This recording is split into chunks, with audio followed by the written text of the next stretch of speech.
Respiră adânc, fetițo, respiră, vei reuși.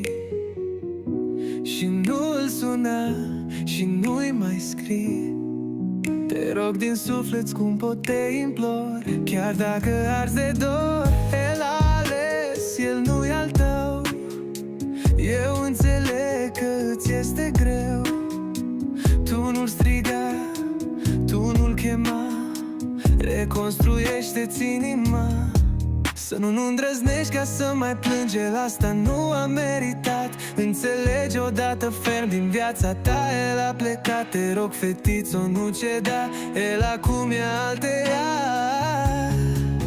El o sărută, o iubește, pe tine doar te umilește.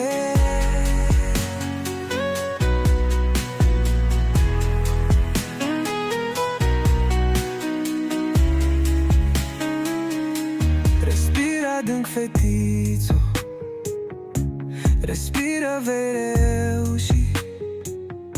Și nu îl suna și nu-i mai scrii. Te rog din suflet, scumpă, te implor. Chiar dacă arzi de dor, el a ales, el nu-i al tău.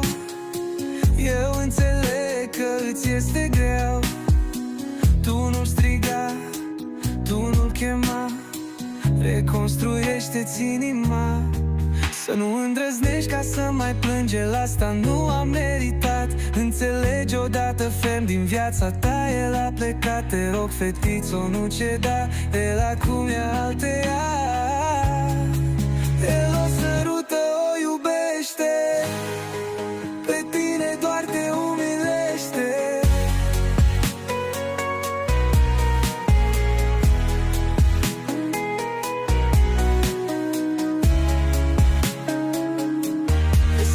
Adânc, fetițe, pe tine doar te umilește.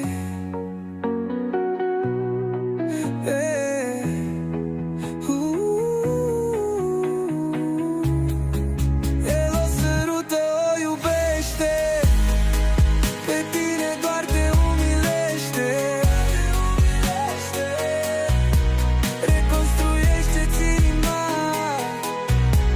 Să nu îndrăznești ca să mai plângi, asta nu a meritat.